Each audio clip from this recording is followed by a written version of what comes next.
Circle में tangent line क्या है? सर्कल पर कोई भी एक पॉइंट लेते हैं। उस पॉइंट की टेंजेंट लाइन एक लाइन है जो उस पॉइंट को टच करती है। मतलब उस पॉइंट पे टेंजेंट लाइन सर्कल को इंटरसेक्ट नहीं करती है। मतलब उस पॉइंट पे सर्कल के आर पार नहीं जाएगी। टेंजेंट लाइन उस पॉइंट पे सर्कल को छू के निकल जाएगी। ये एक जनरल वे है कर्व पर पॉइंट पे टेंजेंट लाइन को डिस्क्राइब करने की। पर टेंजेंट लाइन को और अच्छी तरीके से भी समझ सकते हैं। हम इसे थोड़ा इंटरेस्टिंग तरीके से समझेंगे।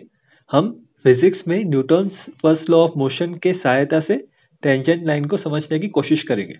सपोज एक ऑब्जेक्ट है जो इस दिशा में मूव कर रहा है और इसकी स्पीड है से 2 मीटर्स पर सेकंड।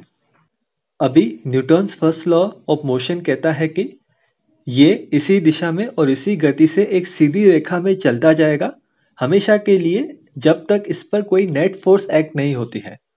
मतलब अगर कहीं पे हमें ऑब्जेक्ट के मोशन की दिशा बदलनी है या उस पॉइंट पे उसकी गति बदलनी है या दोनों ही बदलने हैं, तो हमें उस पॉइंट पर उस ऑब्जेक्ट पे फोर्स लगानी पड़ेगी। और जो भी नई दिशा देना चाहते हैं हम इस ऑब्जेक्ट को, उस दिशा में फोर्स लगानी पड़ेगी। ये न्यूटन का सेकंड लॉ ऑफ मोशन है। अगर हमारा ऑब्जेक्ट कोई कर्व्ड पाथ पर मूव कर रहा है, क्योंकि ये पाथ कर्व्ड है, हर पॉइंट पे कर्व्ड पाथ की डायरेक्शन चेंज होती है।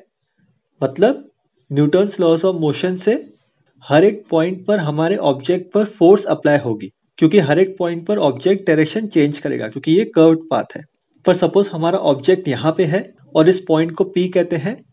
अगर इस पॉइंट पे कोई फोर्स अप्लाई नहीं कर रहे हैं तो Newton's first law of motion कहता है कि उस पॉइंट पे जो भी ऑब्जेक्ट की गति और दिशा है, उस गति और दिशा से वो एक सीधी स्ट्रेट रेखा में चलता जाएगा और यही लाइन उस पॉइंट पे टेंजेंट लाइन है।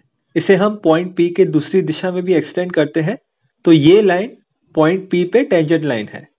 उसी तरह से अगर हमारा ऑब्जेक्ट यहाँ पे है, इसे पॉइंट Q कहते हैं, और यहाँ पे सपोज कोई नेट फोर्स अप्लाई नहीं करेंगे तो जो भी ऑब्जेक्ट की गति और डायरेक्शन है पॉइंट Q पे, उस दिशा में वो सीधी रेखा में फॉरएवर मूव करेगा और ये पॉइंट Q पे टेंजेंट लाइन है। कर्व पर हर एक पॉइंट पर टेंजेंट लाइन होती है और हर एक पॉइंट पर केवल एक ही टेंजेंट लाइन होती है। हमारा सर्कल भी एक कर्व है, तो सर्कल पर भी हर एक पॉइंट पर एक टेंजेंट लाइन एग्जिस्ट करेगी और ऐसे हम Newton's first law of motion की सहायता से टेंजेंट लाइन को समझ सकते हैं।